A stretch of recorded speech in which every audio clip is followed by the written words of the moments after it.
السلام عليكم ورحمة الله وبركاته.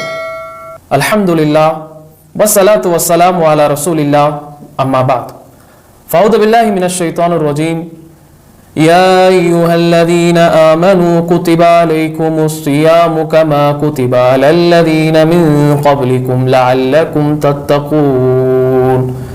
وقال تعالى: شهر رمضان الذي أنزل فيه القرآن هدى للناس وبينات من الهدى والفرقان فمن شهد منكم الشهر فليصمه. கண்ணியத்திற்குரிய அல்லாஹ்வின் நல்லடியார்களே, என் அருமைக்கினிய சகோதர சகோதரிகளே, அல்ஹம்துலில்லாஹ், அல்லாஹ்வுடைய மாபெரும் கிருபையினால் இன்னும் சில தினங்களிலே, சில நாட்களிலே ரமதானை நாம் அடைய இருக்கின்றோம். கண்ணியத்திற்குரியவர்களே, ரமதானுக்கு முன்னதாக நாம் நம்மை தயார்படுத்த கடமைப்பட்டிருக்கின்றோம்.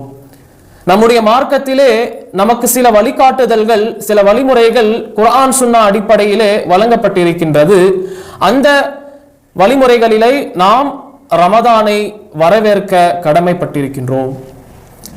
கண்ணியத்திற்குரியவர்களே, சில வழிமுறைகள் இருக்கின்றது. இந்த வழிமுறைகளை கொண்டு நாம் வரக்கூடிய ரமதானை வரவேற்கலாம்.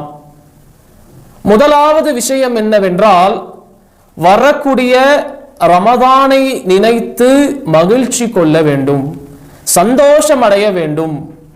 சுப்ஹானல்லாஹ், இந்த மாதம் என்பது நன்மைகளை வாரி தரக்கூடிய மாதமாகவும் அல்லாஹ்வுடைய நெருக்கத்தை பெற்று தரக்கூடிய மாதமாகவும் இன்னும் பாவ மன்னிப்பை பெற்று தரக்கூடிய மாதமாகவும் இருக்கின்ற காரணத்தினால் இந்த மாதத்தின் வருகையிலே அதை குறித்து நாம் சந்தோஷம் கொள்ள வேண்டும், மகிழ்ச்சி அடைய வேண்டும். கண்ணியத்திற்குரியவர்களே, வியாபாரிகள் எப்படி பருவ காலங்களை, சீசன் டைம்களை எதிர்பார்த்து உற்று நோக்கி இருப்பார்களோ, அதை போன்ற ஒரு மூமின் இவ்வாறு நன்மைகளை வாரித்தரக்கூடிய பருவ காலங்களை எதிர்பார்க்க வேண்டும். எப்படி அந்த சீசனல் டைம் வரும்பொழுது வியாபாரிகள் சந்தோஷம் அடைவார்களோ, அதை போன்று ஒரு மூமின், ஒரு இறை நம்பிக்கையாளன் இப்படிப்பட்ட புனிதமான மாதங்கள், காலங்கள், நாட்கள், நேரங்கள், இப்படிப்பட்ட நிகழ்வுகளை கொண்டு சந்தோஷம் அடைய வேண்டும். இவ்வாறு பருவ காலங்களை, குறிப்பாக ரமதானை, அதனுடைய வருகையை மகிழ்ச்சி அடைந்து பிறருக்கு அதனுடைய நன்மாராயம் கூறுவது, அதனுடைய சுப செய்தியை வழங்குவது நபி ஸல்லல்லாஹு அலைஹி வஸல்லம் அவர்களுடைய சுன்னாவாக இருந்தது. ஆம், ரமதானுடைய வருகையை நபிகள் நாயகம் ஸல்லல்லாஹு அலைஹி வஸல்லம் அவர்கள் இப்படி கூறுவார்கள். சஹாபாக்களிடத்திலே சுப செய்தி சொல்லியவராக நஸஈ மற்றும் ஸஹீஹுல் ஜாமி என்று சொல்லக்கூடிய கிரந்தங்களிலே பதிவு செய்யப்பட்ட ஆதாரபூர்வமான ஹதீஸ், ரசூலுல்லாஹ் ஸல்லல்லாஹு அலைஹி வஸல்லம் அவர்கள் சஹாபாக்களை நோக்கி கூறினார்கள்: அதாக்கும் ரமதான் ஷஹ்ருன் முபாரக், உங்களிடையே ரமதான் மாதம் வந்திருக்கின்றது. இது எப்படிப்பட்ட மாதம் என்றால், பரக்கத்து நிறைந்த, அபிவிருத்தி பொருந்திய மாதமாக இருக்கின்றது. ஃபரதல்லாஹு அஸ்ஸ வஜல்ல அலைக்கும் ஸியாமஹு, இந்த மாதத்திலே அல்லாஹ் உங்கள் மீது நோன்பை கடமையாக்கி இருக்கின்றான். துஃபத்தஹு ஃபீஹி அப்வாபுஸ் ஸமா, இந்த மாதத்திலே வானத்தின் வாயல்கள் திறக்கப்படுகின்றது. இன்னொரு அறிவிப்பிலே வருகின்றது, துஃப்தஹு ஃபீஹி அப்வாபுல் ஜன்னah, இந்த மாதத்திலே சொர்க்கத்தின் கதவுகள் திறக்கப்படுகின்றன. இன்னும் நபிகள் நாயகம் ஸல்லல்லாஹு அலைஹி வஸல்லம் அவர்கள் சொன்னார்கள், துகல்லகு ஃபீஹி அப்வாபுல் ஜஹீம், நரகத்தின் கதவுகள் அடைக்கப்படுகின்றது. வதுகல்லு ஃபீஹி மரதத்து ஷயாத்தீன், பெரிய ஷைத்தான்களுக்கு விலங்கிடப்படுகின்றது.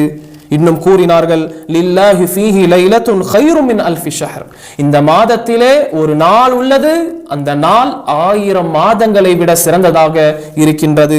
மன் ஹுரிம கைரஹா ஃபகத் ஹுரிம, யார் அந்த நாளின் சிறப்புகளை, நன்மைகளை இழந்து விடுவாரோ அவரே அனைத்து நன்மையையும் இழந்தவராக இருக்கின்றார் என்று அல்லாஹ்வுடைய தூதர் ஸல்லல்லாஹு அலைஹி வஸல்லம் அவர்கள் இப்படி ரமதானுடைய வருகையை குறித்து தன்னுடைய தோழர்களுக்கு சுப செய்தியை சொல்லக்கூடியவர்களாக இருப்பார்கள். ஆக நாமும் இந்த ரமதான் மாதத்தினுடைய வருகையை கொண்டு மகிழ்ச்சி அடைந்து பிறருக்கு ரமதானுடைய வாழ்த்துக்களை தெரிவிக்க இந்த ஹதீஸ் நமக்கு ஆதாரமாக இருக்கின்றது. ரசூலுல்லாஹ் இந்த ஹதீஸிலே ஒரு விஷயத்தை சொல்கிறார்கள், சொர்க்கத்தின் வாசல்கள் திறக்கப்படுகின்றது, நரகத்தின் வாசல்கள் அடைக்கப்படுகின்றது. அதாவது அதனுடைய யதார்த்த நிலையில் உண்மையான முறையிலே சொர்க்கத்தின் வாசல்கள் திறக்கப்படுகின்றது, நரகத்தின் வாசல்கள் அடைக்கப்படுகின்றது. அல்லாஹ் இந்த மாதத்தின் வருகையை குறித்து தன்னுடைய அடியார்களுக்கு கண்ணியம் அளிக்கும் விதம் அல்லாஹ் இவ்வாறு செய்கின்றான் என்று இந்த ஹதீஸிலிருந்து விளங்கிக் கொள்ளலாம். இன்னும் கண்ணியத்திற்குரியவர்கள், இதற்கு இப்படிப்பட்ட ஒரு விளக்கமும் தரப்பட்டிருக்கின்றது.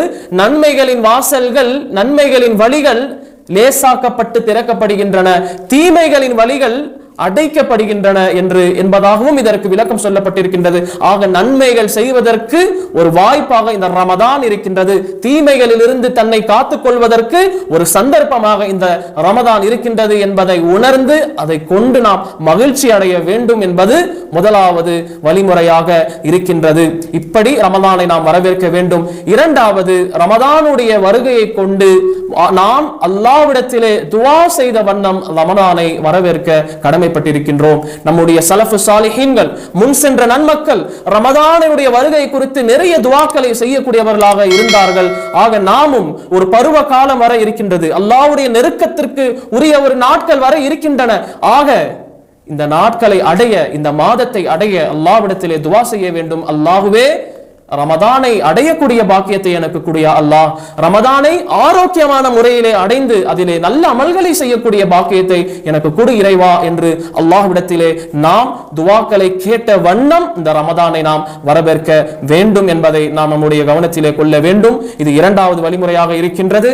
மூன்றாவது வழிமுறை என்னவென்றால், ரமதானை வைராக்கியத்தோடு நாம் வரவேற்க வேண்டும்.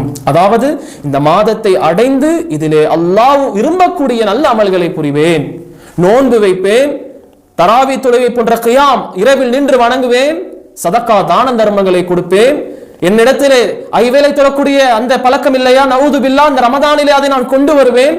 இன்னும் ஐவேளை தொழுகையோடு மட்டுமல்லாமல் அதனோடு சேர்த்து நான் முன்பின் சுன்னத்துகளையும் தொழுது வருவேன் என்ற வைராக்கியம் கொண்டு அதற்காக நாம் பிளானிங்கையும் செய்ய வேண்டும், ஒரு அட்டவணை போட வேண்டும், ஒரு ஷெட்யூல், ஒரு ப்ரீ ஷெட்யூலை செய்ய வேண்டும். ரமதானிலே என்னுடைய நாட்கள் எப்படி கழிய வேண்டும் என்று என்ன செய்ய வேண்டும், பிளான் செய்ய வேண்டும், ஷெட்யூல் போட வேண்டும், அட்டவணை போட வேண்டும். காலையில் எழுந்ததிலிருந்து நான் என்னென்ன செய்ய வேண்டும், காலை அதாவது ஐவேளை தொழுகையை ஜமாத்தோடு நான் நிறைவேற்றுவேன், அந்த ஐவேளை தொழுகையினுடைய முன்பின் சுன்னத்துகளை தொழுவேன். இன்னும் அந்த ஐவேளை தொழுகையினுடைய தொழுகைக்கு முன்னதாக அதாவது 2 பக்கங்கள் குர்ஆனை வாசிப்பேன், தொழுத பிறகு 3 பக்கங்களை வாசிப்பேன். இப்படி 5 பக்கங்களை நான் வாசித்தேனே என்றால், அல்லது 4 பக்கங்களை வாசித்தேனே என்றால் ஒரு நாளைக்கு ஐவேளை தொழுகை, இப்படி 20 பக்கங்கள். இந்த அடிப்படையில் நான் என்னால் ஒரு குர்ஆனை முடிக்க முடியும். இன்னும் என்னுடைய உறவினர்களுக்கு, ஏழைகளுக்கு நான் கொடுத்து வாரி வழங்குவேன் என்று என்ன செய்ய வேண்டும், ஷெட்யூல் போட்டு அட்டவணை போட்டு வைராக்கியம் கொள்வதோடு மட்டுமல்லாமல் அதற்குரிய தயாரிப்புகளோடு ரமதானை நாம் வரவேற்க வேண்டும். இது மூன்றாவது வழிமுறையாக இருக்கின்றது. ஆக கண்ணியத்திற்குரியவர்களே, நான்காவது வழிமுறை என்னவென்றால், தௌபா செய்த வண்ணம் ரமதானை வரவேற்க வேண்டும்.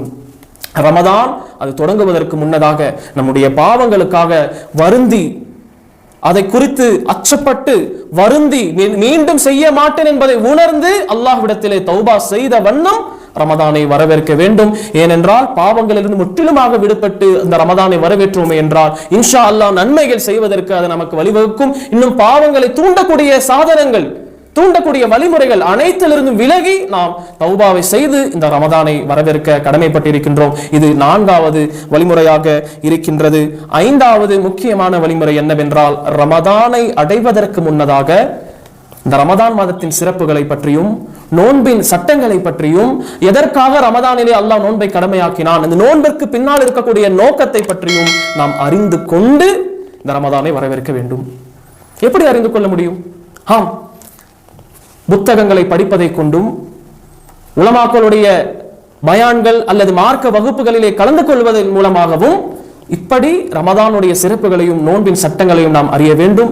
நாம் அறிவதோடு மட்டுமல்லாமல் நம்முடைய பிள்ளைகளுக்கும் நம்முடைய குடும்பத்தினர்களுக்கும் நாம் எடுத்து சொல்ல வேண்டும். ரமலானுடைய மார்க்க சட்டங்களை அறிந்து கொள்ளுங்கள் என்று நாம் சொல்ல வேண்டும். நமக்கு சொல்ல முடியவில்லை என்றால் அவர்களையும் இப்படிப்பட்ட வகுப்புகளிலே கலந்து கொள்ள அவர்களையும் தூண்ட வேண்டும், ஆர்வமூட்ட வேண்டும். இது ரொம்ப முக்கியமான விஷயமாக இருக்கின்றது. ஆக ரமதான் வருகைக்கு முன்னால் அதனுடைய சிறப்புகள், நோன்பின் சட்டங்களை நாம் அறிந்து நம்முடைய குடும்பத்தினருக்கும் அதை சொல்லிக் கொடுத்ததன் மூலமாக, சொல்லிக் கொடுப்பதன் மூலமாக ரமலானை நாம் வரவேற்க வேண்டும். இன்னும் ரமலானை அடைந்த பிறகு அல்லது அதற்கு முன்னால் நாம் நம்முடைய பிள்ளைகளை ஆர்வமூட்டுவதற்காக காம்படிஷன், அதாவது போட்டிகளை வைக்கலாம்.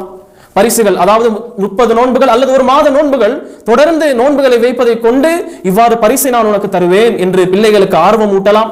அல்லது ரமதானிலே பயான்களை போட்டு காண்பித்தோ அல்லது புத்தகங்களை கொடுத்தோ இதை வாசித்து விட்டு இதிலிருந்து சில கேள்விகளை நீங்களாகவே கேட்டு அதனை கொண்டு பிள்ளைகளுக்கு பரிசுகளை வழங்கலாம். இப்படி நிறைய விஷயங்களை செய்யலாம். குறிப்பாக பிள்ளைகளுக்கு ஆர்வம் ஊட்டினோம் என்றால், இன்னும் குடும்பத்தில் உள்ள உறுப்பினர்களுக்கு ஆர்வம் ஊட்டினோம் என்றால் அது அவர்களுக்கு அது ஒரு உத்வேகத்தை வழங்கும். அதன் காரணமாக ரமதானுடைய நோன்புகளை ஆர்வமாக வைக்கக்கூடியதை நாம் இன்ஷா அல்லாஹ் கண்டிப்பாக பார்க்கலாமாக. இந்த விஷயத்தையும் கவனத்திலே கொள்ள வேண்டும். மார்க்க சட்டங்களை அறிய வேண்டும். இன்னும் ஆர்வமூட்டும் வண்ணம் போட்டிகளையும் அதற்குரிய பரிசுகளையும் வழங்கி இப்படி ரமலானை நாம் வரவேற்க வேண்டும். இன்னும் 6வது விஷயம் என்னவென்றால், ரமதானுக்கு முந்தைய ரமதானிலே விடுபட்ட நோன்புகள், அது கதா செய்து விட்டேனா என்பதை பார்த்துக் கொள்ள வேண்டும். கதா செய்யவில்லையா, இன்னும் அதை விடுபட்ட நோன்புகளை முழுமைப்படுத்தவில்லையா, நாட்கள் இருக்கின்றது. விடுபட்ட நோன்புகளை முதலிலே நாம் கதா செய்து கொண்டு ரமலானை வரவேற்க வேண்டும். ஆக கண்ணியத்திற்குரியவர்களே, இந்த வழிமுறைகளை கொண்டு நாம் ரமலானை வரவேற்றுமே என்றால் கண்டிப்பாக நிச்சயமாக இன்ஷா அல்லாஹ் அல்லாஹ்வுடைய உதவியை கொண்டு இந்த ரமதானிலே நல்ல அமல்களை நாம் இன்ஷா அல்லாஹ் செய்யலாம். இந்த ரமதான்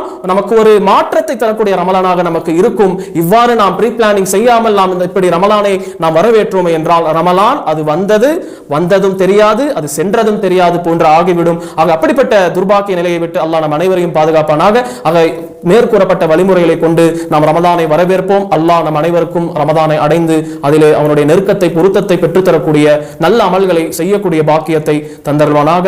வாஹுரு தாவானா அனில் ஹம்துலில்லாஹி ரப்பில் ஆலமீன். அஸ்ஸலாமு அலைக்கும் வரஹ்மத்துல்லாஹி வபரகாத்துஹு.